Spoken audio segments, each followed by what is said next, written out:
Selamat siang semuanya. Terima kasih atas waktu dan kesempatan yang diberikan kepada kelompok kami, yaitu kelompok 6. Saya atas nama Cici Filian Laborne Gratia, NIM 2021-1289, Prodi Manajemen dari Fakultas Ekonomi. Di sini kami akan menjelaskan tentang materi teori permintaan dan penawaran. Yang pertama, saya akan menjelaskan tentang teori permintaan, yaitu berkaitan dengan pendapatan rumah tangga dan pendapatan rata-rata masyarakat. Yang pertama, pengertian pendapatan rumah tangga.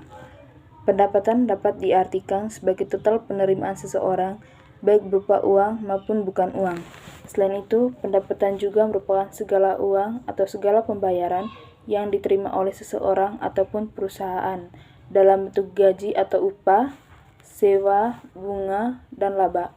Sedangkan rumah tangga yaitu salah satu pelaku ekonomi yang menggunakan, memakai, atau menghabiskan barang dan jasa yang bertujuan untuk memenuhi kebutuhan hidupnya. Setiap rumah tangga memiliki kebiasaan dan tingkah laku yang berbeda-beda. Ini ditentukan oleh jumlah pendapatannya. Faktor yang memengaruhi perilaku rumah tangga adalah jumlah anggota, kedudukan sosial, pengaruh lingkungan, gaya hidup, serta kebiasaan dan selera. Dan dari penjelasan di atas, kita dapat menyimpulkan bahwa pendapatan rumah tangga merupakan penghasilan yang didapatkan oleh seseorang atas prestasi kerjanya terhadap suatu perusahaan atau lembaga lainnya yang bertujuan untuk memenuhi kebutuhan hidupnya maupun keluarganya, baik kebutuhan primer, sekunder, tersier, maupun kebutuhan lainnya. Atau juga dapat diartikan sebagai penghasilan keluarga yang tersusun mulai dari rendah, sedang, hingga tinggi, dan tingkat pendapatannya berbeda-beda. Hal ini dipengaruhi oleh banyak faktor, dan salah satunya adalah jenis pekerjaan. Dan yang kedua adalah sumber pendapatan rumah tangga. Rumah tangga memperoleh pendapatan mereka dari 3 sumber utama, diantaranya adalah yang pertama, upah atau gaji. Upah yang didapatkan seseorang merupakan total penerimaan atau tarif yang diberikan oleh suatu perusahaan atas prestasinya. Yang kedua, pendapatan dari kekayaan. Tidak sedikit kekayaan yang besar saat ini diwarisi dari generasi terdahulu, dan biasanya kekayaan semacam ini berasal dari warisan yang diperoleh dari orang tua. Kekayaan seperti ini tidak hanya berupa uang saja, melainkan kosong seperti sawah, kebun, bangunan, dan emas. Yang ketiga, pendapatan yang diperoleh dari pembayaran tunjangan pemerintah. Pembayaran tunjangan adalah pembayaran yang diberikan oleh pemerintah kepada orang-orang yang kurang mampu, seperti fakir miskin dan kaum duafa. Pembayaran seperti ini dapat berupa subsidi, BLT, BOS, dan lain-lain. Dengan demikian, pembayaran tunjangan dapat mengurangi jumlah ketidakmerataan dalam distribusi pendapatan. Baik, sekian dari saya. Selanjutnya akan dijelaskan oleh teman saya, yaitu Yeti Botamuda. Perkenalkan, nama saya Yeti Botamuda, NIM 2021-120090. Di sini saya akan melanjutkan materi tentang pendapatan rumah tangga dan pendapatan rata-rata masyarakat. Pendapatan masyarakat sebagai mana pemikiran adalah arus uang yang mengalir dari pihak dunia usaha kepada masyarakat dalam bentuk upah dan gaji, bunga, sewa, dan laba. Dan bahkan pendapatan perseorangan atau personal income terdiri atas sewa, upah, dan gaji, bunga, laba perusahaan. Laba perusahaan bukan perseroan, dividen, dan pembayaran transfer. Pemberdayaan masyarakat adalah sebuah konsep pembangunan ekonomi yang merangkum nilai-nilai sosial. Konsep ini mencerminkan paradigma baru pembangunan, upaya memperdayakan masyarakat, mengemukakan pemikiran bahkan dalam kerangka memperdayakan masyarakat dapat dilihat dari 3 sisi. Yang pertama, menciptakan iklim yang memungkinkan potensi masyarakat berkembang. Di sini titik tolaknya adalah pengenalan bahkan setiap manusia, setiap masyarakat memiliki potensi yang dapat dikembangkan. Artinya tidak ada masyarakat yang sama sekali tanpa daya, karena kalau demikian akan punah.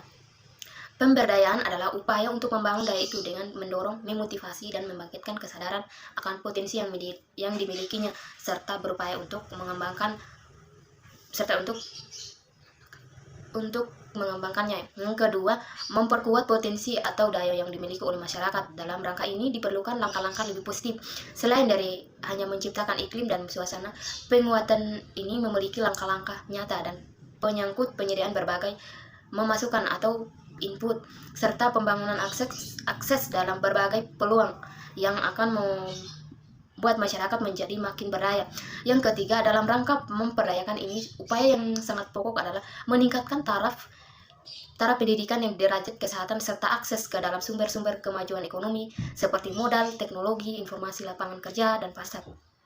Masukan berupa memperdayakan menyangkut pembangunan prasarana dan sarana dasar baik fisik seperti irigasi, jalan, dan listrik, ataupun sosial seperti sekolah dan fasilitas pelayanan kesehatan yang dapat dijangkau oleh masyarakat pada lapisan paling bawah, serta ketersediaan lembaga-lembaga perdanaan, pelatihan, dan pemasaran perdesaan, di mana terkonsentrasi pendidikan yang berkebudayaan cukup minim.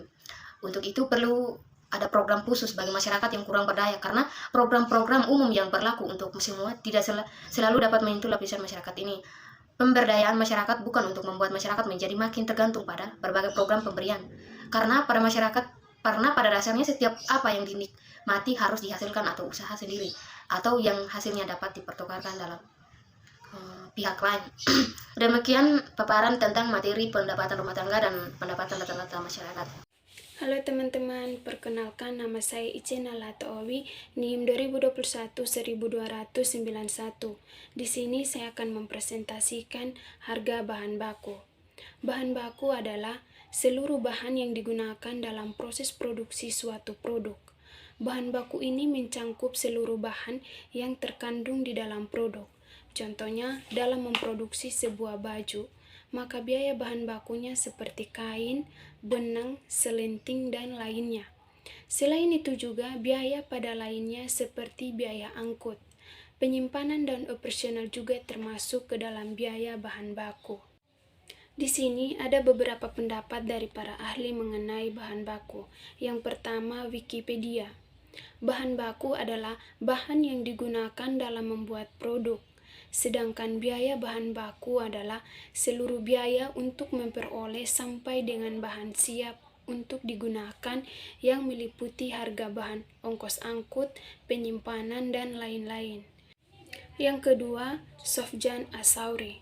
Bahan baku adalah semua bahan baku meliputi semua bahan yang dipergunakan dalam perusahaan pabrik, kecuali terhadap bahan-bahan yang secara fisik akan digabungkan dengan produk yang dihasilkan oleh perusahaan pabrik tersebut. Yang ketiga, Hanggana.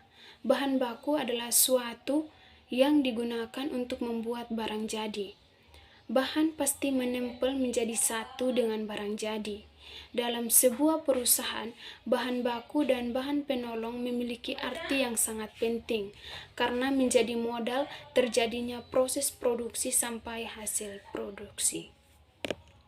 Assalamualaikum warahmatullahi wabarakatuh. Perkenalkan, nama saya Tias Airan Maudina Rahmat Manu, NIM 2021-1292, Prodi Manajemen. Saya dari kelompok 6. Di sini saya akan melanjutkan menjelaskan tentang jenis-jenis bahan baku.